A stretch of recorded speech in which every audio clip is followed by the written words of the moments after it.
Now, from one Democrat city to another, LA is a mess. Downtown LA is derelict, depressing place. It's getting some attention for just the huge crime, Josh, the homelessness, businesses boarded up.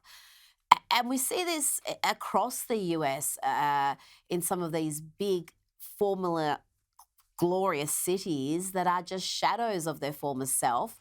What's the solution to this decay? They do have one thing in common. They are all ruled by Democrats and long term. But if the people keep voting for politicians who enable this, what is the solution? Is there a way to recover these cities and restore them to their former glory? Look, I mean, not to sound like an ultra partisan, but you're totally right. I mean, virtually every state in America that has gone down the toilet over the past 3, 4, 5 decades on end, whether it's Los Angeles, San Francisco, Chicago, Memphis, Tennessee, St. Louis, Baltimore, Detroit, Washington D.C. Philadelphia, Pennsylvania. I mean, there's just so many examples there.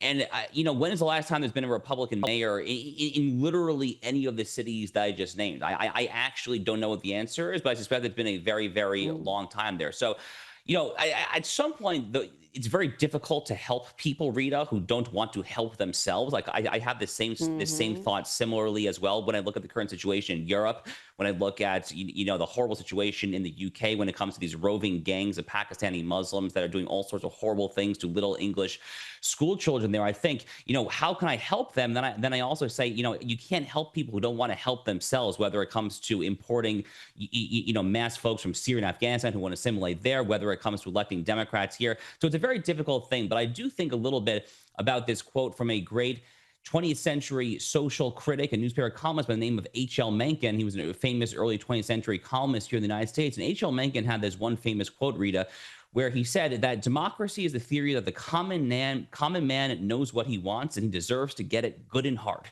So I look at a city like Los Angeles, I look at a city like Chicago, Baltimore, Detroit, and I say, you know what? This is H.L. Mencken's quote at work. I'm just happy for one, though, that I live in the free state of Florida. Before you go, Josh, I just want to get your input about the NFL forcing its teams to participate in more activism, more pointless activism.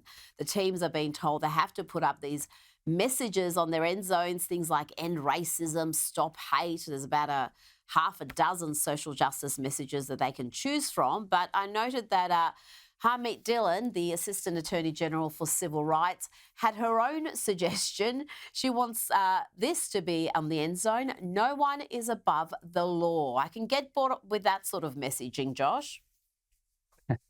Well, Harmeet Dillon, by the way, is absolutely fantastic, and the American people are Mm. blessed to have her in her current position as the head of the Civil Rights Division of the DOJ. I've been following Harmeet, known Harmeet for a long time there, so she is one of many somewhat under the radar, amazing appointees currently serving the American people and serving it at a very high level. Unfortunately, when it comes to the NFL, Roger Goodell, the commissioner, has been down the woke rabbit hole for a very long time now.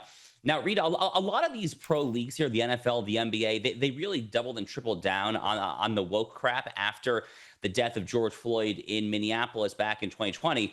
But it's been literally over 5 years. I mean, it's been literally over 5 years. Donald Trump has been brought back like a phoenix, from his political death. He is now president of the United States a second time there.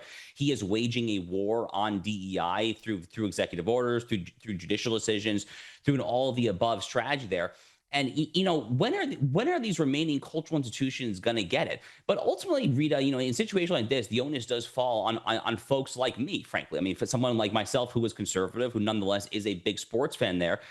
I mean, I hate to say it, but I guess the onus really does kind of fall on us to really just turn the channel and and not watch this Mm. and try to send a message, because that message actually does work. I mean, think about Anheuser-Busch Bud Light after the Dylan Mulvaney fiasco 2.5 years ago. Think about Target 2 years ago after they had the so-called quote unquote tuck friendly clothing for children, the transgender stuff. Their stock went down the toilet there. So the American consumers are actually very capable of speaking out when companies disrespect their consumer base there. And unfortunately, again, as a sports fan, it's kind of painful to say, but I think that the NFL is probably the next in line for such treatment. Josh Hammer, thank you so much for your time today.